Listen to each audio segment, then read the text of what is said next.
you've planned a garden and now you're ready to get started. But there are some other things that you still need to know. Soil health, how to prepare your ground, raised beds versus in-ground, and we're going to cover all of that in this class. So we start with soil health, and maybe you're wondering what on earth that means.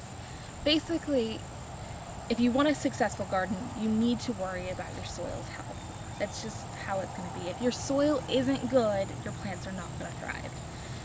So there are a couple of ways to check your soil health. The easiest way is to get a soil testing kit from the store and just test your soil. Add the amendments that it says that you need, and then you can get ready to start planting.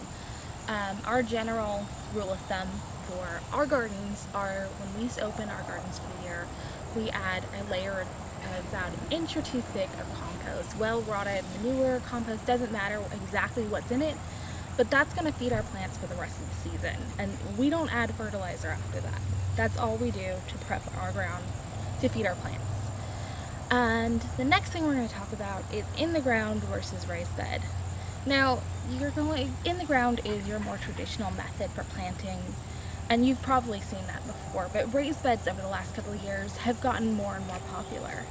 We actually have made the switch from in the grounds completely when we moved here to raised beds, and now we're going back to in the ground with no dig beds, but we're not going to go into that. Over the years, we've transitioned from in the ground to raised beds to no dig beds, which I'm in standing between one of our raised bed rows and one of our no dig beds. But we're not going to go into the ins and outs of how to do no dig beds in this class. You can head over to our YouTube channel and check out all of our no dig bed videos there.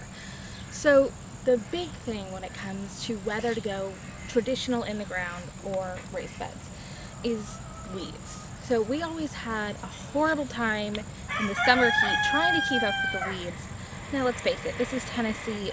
We get hot and we get humid over the summer. It's not fun to be out pulling weeds at all. So what works best for you and your garden is going to really depend on your weather, what you're feeling like you can commit to. And another great thing about raised beds is if you have knee trouble or back trouble, you can make your raised bed higher, which means you're not going to be as close to the ground, leaning over, bending, kneeling on the ground, trying to tend to your plants, which is all the better on you. Not only are they better for weeds, but they're easier to control your soil. If you have a deficiency in your soil, it's going to be much easier to treat and repair your raised beds than it will be in the ground. Not to say not in the ground. If that's what you want to do, go for it. A lot of the same methods are going to apply for either raised bed or your traditional in the ground beds. You're going to need to feed your soil, you're going to need to keep the weeds out, even if that just means going in and pulling your weeds every once in a while. I mean daily. Let's be real, those weeds grow way too fast.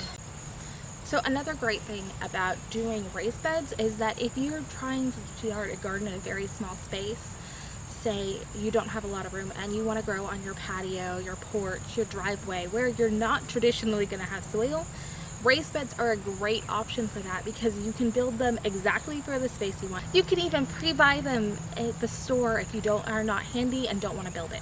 It's really that simple. The choice is totally up to you. This course is still going to cover either way. All of these methods will still apply for whether if you're going in the ground, raised bed, or no dig.